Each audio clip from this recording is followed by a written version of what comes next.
sebagai orang yang di luar musisi ya, karena kita bukan seorang pencipta lagu. Ini KMPJ ini kalau menurut aku bagus banget ya, karena salah satu wadah ya atau organisasi yang dibentuk untuk menampung ya.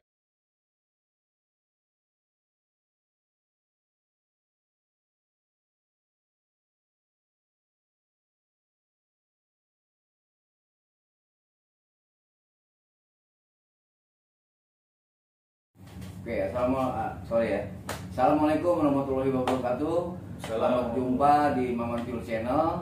Sudah lama nih kita baru bisa bikin podcast lagi. Kita akan berbincang-bincang tentang masalah hukum hak cipta, mengcover lagu.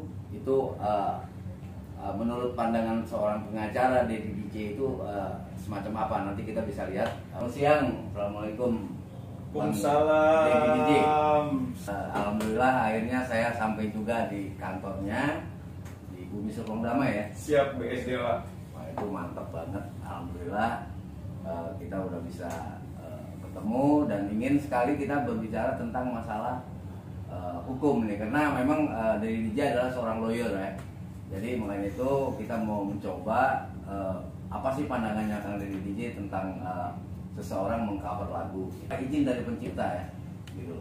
Nah itu pandangan hukumnya gimana tuh? Subhanallah, luar biasa nih, kita kedatangan legend ya.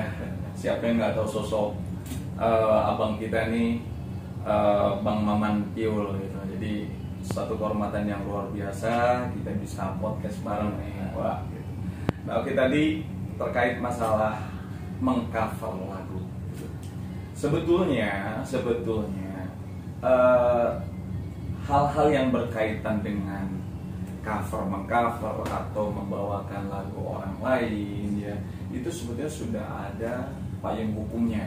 Ya jelas itu di dalam Undang-Undang Nomor 28 Tahun 2014 tentang hak cipta. Kan hak cipta itu kan ada dua, ada hak ekonomi ya kan, dan hak cipta si penciptanya gitu loh. Jadi tetap ya bahwa semua itu diatur di dalam pasal-pasal undang-undang hak cipta, misalkan di dalam pasal 3, pasal 4, pasal 9 gitu. Nah itu mengatur semua tentang hak ciptanya, hak ekonominya dan hak moralnya gitu loh.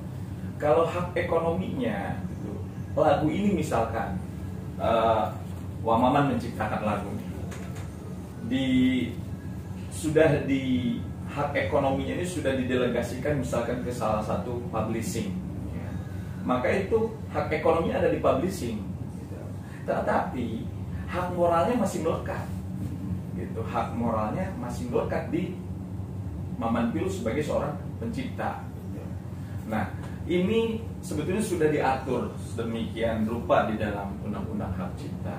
Namun kita ini kan orang Indonesia kadang-kadang tidak bisa lepas dari asas kearifan lokal. Ya kan? Asas kearifan lokal inilah yang tidak dimiliki oleh negara-negara lain, hanya orang Indonesia. Kita ini gaya ketimurannya ini tinggi, dimaklumi gitu loh. Kita ini orang baik, orang Indonesia ini orang baik gitu. Jadi ketika orang cover, ya udah deh, gitu kan. Toh lagu itu juga pengen kita nih dikenal orang. Semakin banyak yang mengcover sebetulnya kan diuntungkan juga itu buat si penciptanya, buat penyanyinya gitu loh.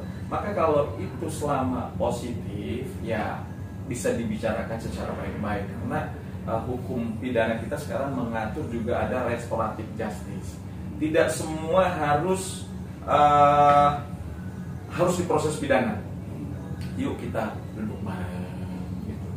Maka alangkah lebih baiknya kepada penyanyi-penyanyi yang biasa mengcover lagu-lagu orang, kalau bisa harus izin dulu ya, orang sudah nuhun dulu gitu. Jadi karena itu juga diatur di dalam undang-undang hak cipta, hak moralnya melekat ya.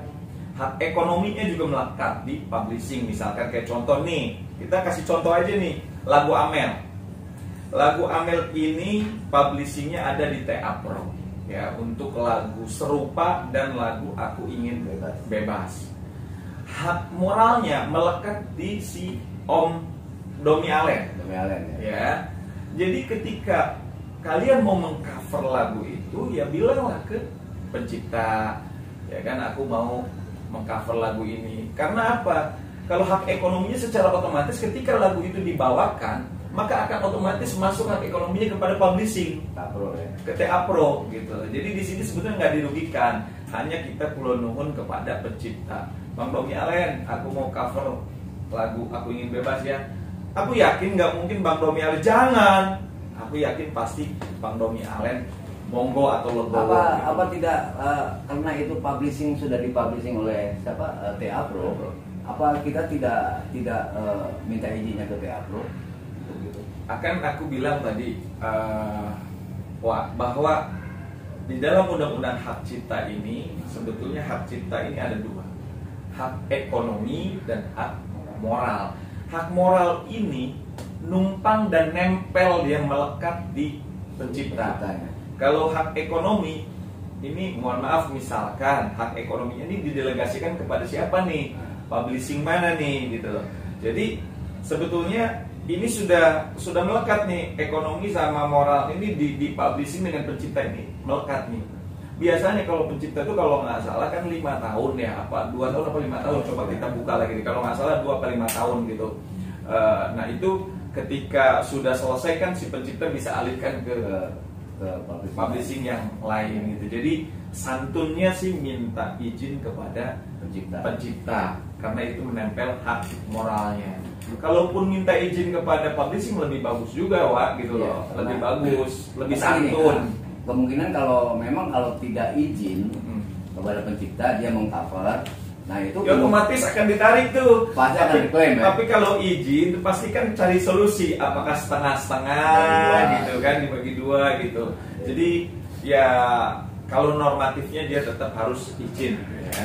Izin kepada pemilik hak moral dan pemilik hak ekonominya. Makanya dari kawan juga itu akan kalau dari pencipta ya, teman-teman komunitas pencipta itu termasuk pidana juga sih sebenarnya, karena dia mengambil sesuatu tanpa izin kepada pemiliknya, istilahnya mencuri lah istilahnya. Betul Wak, itu kan jelas di dalam undang-undang hak cipta itu pidananya telat gitu kan, pidananya telat itu bisa kurungan pidana juga bisa sampai maksimumnya itu 10 tahun gitu bagi orang-orang yang tidak meminta izin kepada pencipta ataupun kepada publishingnya gitu. Jadi kalau bisa nih kedepannya yang mau cover lagu mulailah santun, izin kepada pencipta dan izin kepada publishingnya. Itu guys, lebih baik semacam itu. Jadi ini satu ilmu yang sangat baik banget buat kalian semua, terutama para penyanyi pemula ya. Penyanyi pemula kan sekarang kan gampang nih main gitar, langsung upload gitu kan lagunya. Pokoknya nah itu hati-hati sekarang karena sudah ada koridornya, sudah ada step-stepnya harus gimana. Oke, thank you banget itu Kang Dedi DJ.